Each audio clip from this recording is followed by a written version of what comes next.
यहाँ पर लोग घबराए हुए हैं। घबरा तो नहीं जाओगे, डर तो नहीं जाओगे?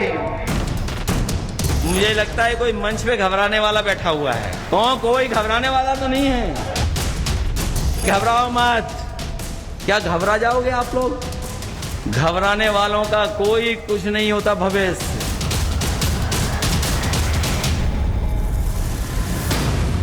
ये आशंका, ये शक, ये संदेह, ये डर तब था समाजवादी नेता के शब्दों में जब वो कुंदरकी में अपने समर्थकों से सीधा संवाद कर रहे थे। पूरे 57 मिनट के धारा प्रवाह भाषण में 17 बार उन्होंने घबराहट का जिक्र किया। आखिरी 24 सेकंड में तो 6 बार अखिलेश यादव अपने कार्यकर्ताओं से घबराहट के बारे में पूछते रहे। अगर कोई घबरा रहा हो तो हमारे साथ हेलीकॉप्टर में चले, हम उसे ले जा रहे हैं। कोई घबरा तो नहीं रहा यहाँ पर, मंच वाले तो नहीं घबरा रहे हैं। मुझे लगता है कोई मंच पे घबराने वाला बैठा हुआ है। कोई घबराने वाला तो नहीं है। ये कोई इसलिए नहीं घबराएंगे, अगर घबरा गए तो टिकट नहीं मिलेगी इनको।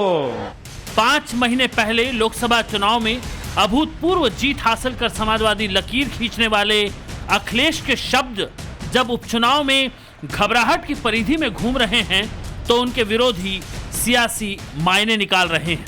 अखिलेश यादव जी को लगातार ये एहसास होता जा रहा है कि 9 की 9 सीटों पर वो पिछड़ते जा रहे हैं। वो जहां जा रहे हैं उनको लगता है कि हार सुनिश्चित दिख रही। योगी आदित्यनाथ जी के नेतृत्व में भारतीय जनता पार्टी 9 की 9 सीट पर विजयी स्थिति में पहुंच रही है और मुझे लगता है घबराहट का यही एक मूल कारण है। जब शब्द शब्द पर सियासत हो रही है तब सवाल पूछा जा रहा है कि अखिलेश यादव को अपने कार्यकर्ताओं की निष्ठा पर शक क्यों है? क्यों उन्हें लग रहा है कि समर्थकों और उम्मीदवारों में घबराहट है? क्या अखिलेश फंस गए हैं या ये उनकी चुनावी रणनीति का हिस्सा है? जिसे अखिलेश यादव खुद 2027 का ट्रेलर बता रहे हैं, उस उपचुनाव में ये सियासी सवाल इसलिए उठ रहे हैं क्योंकि जब मंच पर खड़े होकर वो बात कर रहे थे तो उनकी बातों में संदेह परिलक्षित हो रहा था। अगर इन्होंने अधिकारियों से सांठगांठ की, मैं कह रहा हूं अभी किसी अधिकारियों से सांठगांठ मत करना, कोई दोस्ती नहीं है। ये कोई एक गड़बड़ तो नहीं कर दोगे? कोई है तो नहीं ऐसा जो मिला हुआ हो अधिकारियों से? यही वजह है कि राजनीति का रट्टा मारने वाले अखिलेश के घबराहट और शक में सने भाषण का हम विश्लेषण कर रहे हैं। हम आपको बताते हैं कि अगर वाकई अखिलेश घबरा रहे हैं तो इसकी क्या वजह हो सकती है। पहली वजह यह कि योगी के सनातनी थ्योरी ने नई लकीर खींच दी है। दूसरी वजह यह कि संविधान और आरक्षण वाला मुद्दा नहीं चल रहा। तीसरी वजह यह कि मुस्लिम वोट के बंटवारे का डर बढ़ चुका है। चौथी वजह यह कि आजम फैमिली से सपोर्ट नहीं मिलता दिख रहा है। और पांचवी वजह यह हो सकती है कि गठबंधन में वो अकेले खड़े हैं, क्योंकि जिस कुंदरकी के भाषण के जरिए अखिलेश के आत्मविश्वास पर सवाल खड़े हो रहे हैं, वहां पर उनके उम्मीदवार चक्रव्यूह में फंसे हुए हैं। असल में कुंदरकी विधानसभा सीट पर 60% से ज्यादा आबादी मुस्लिमों की है। यहाँ के मुस्लिमों का एक धड़ा तुर्क है जबकि दूसरा ठाकुर मुस्लिम है। ज्यादातर मुस्लिम विधायक तुर्क ही हुए हैं।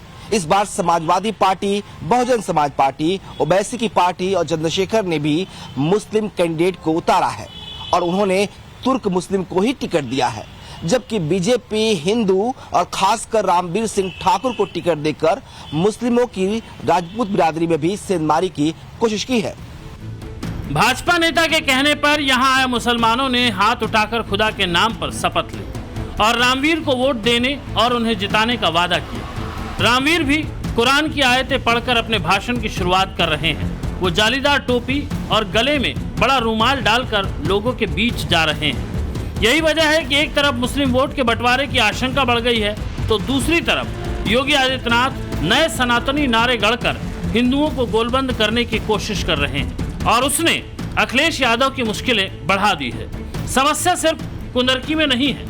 मीरापुर विधानसभा सीट पर तकरीबन 3,25,000 वोटर में से लगभग 1,30,000 मुस्लिम वोटर हैं। यहाँ पर आरएलडी के मिथिलेश पाल चुनावी मैदान में है। तो समाजवादी पार्टी ने मुस्लिम कैंडिडेट सुम्बुल राणा को मैदान में उतारा है। लेकिन वहां पर बीएसपी ने शाहनजर, एआईएमआईएम ने मोहम्मद अरशद और आजाद समाज पार्टी ने जाहिद हुसैन को टिकट दिया है। मीरापुर में भी मुस्लिम वोट में सेंधमारी का डर है। डर का ये मीटर इसीलिए भी ऊपर है क्योंकि यहाँ आजम खान एक बड़ा फैक्टर है।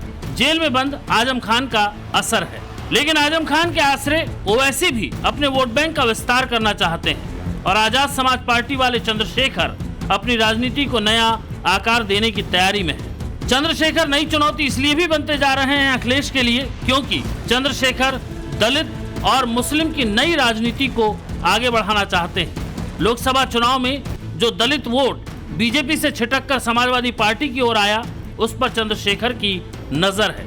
11 नवंबर को जब अखिलेश की गाड़ी कुंदरकी से रामपुर की ओर मुड़ी तो उससे पहले ही चंद्रशेखर अब्दुल्ला आजम से मिलकर लौट गए। खुद को आजम परिवार का करीबी करार देकर अखिलेश यादव पर संकेतों में बड़ा हमला किया। ये भी इतिहास में लिखा जाएगा कि जब एक परिवार को जिसने लंबे समय सेवा की उत्तर प्रदेश की, कमजोरों की, मजलूमों की, आज अगर उसको जरूरत है तो सब लोग उनके इस दर्द में शामिल नहीं हो रहे। मुझे इस बात की तकलीफ है। सूरज जब ढल रहा था आसमान में, तब अखिलेश की गाड़ी आजम खान के दर पर पहुंची। वो आजम खान की बीवी डॉक्टर तंजीम फातिमा से मिले। बाहर निकले तो आजम परिवार से समाजवादी रिश्तों की व्याख्या करते हुए अखिलेश ने बताया कि कैसे वो उनके लिए लड़ रहे हैं। लेकिन जब तंजीम फातिमा कैमरों के सामने आई तो उनके शब्दों के संकेत सियासत को नई दिशा दे रहे थे।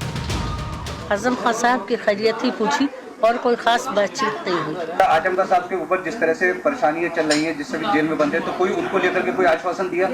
देखिए, वो आश्वासन देने की स्थिति में भी नहीं है। मामले कोर्ट में चल रहे हैं। जाहिर है कि अखिलेश यादव के लिए बड़ी चुनौती इसलिए भी है क्योंकि अखिलेश यादव पर ये आरोप लगते रहे हैं कि मुश्किल वक्त में उन्होंने आजम खान को छोड़ दिया। चंद्रशेखर ओवैसी इसी को सीढ़ी बनाकर अखिलेश के मुस्लिम वोट बैंक में सेंधमारी की कोशिश कर रहे हैं।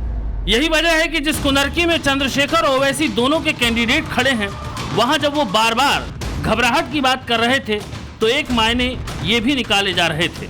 आज तारीख कितनी हो गई है और वोट कब डालना है आपको? 20 तारीख तक गायब रहो, एकदम छिपे रहो, किसी से मिलना मिलाना नहीं है, किसी से नहीं मिलो।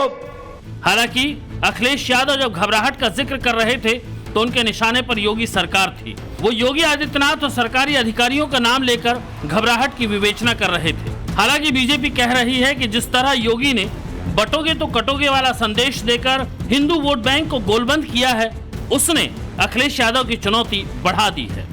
जब से योगी आदित्यनाथ जी ने कहा बटोगे तो कटोगे, उस बयान ने हाहाकार मचा दिया विपक्षी दलों में। खास करके अखिलेश यादव जी इस बात को समझ रहे हैं कि पिछली बार कांग्रेस के साथ जिस तरह उन्होंने भ्रम फैलाया था कि आरक्षण हट जाएगा, संविधान बदल जाएगा, एक वोट बैंक को वो आकर्षित कर ले गए थे।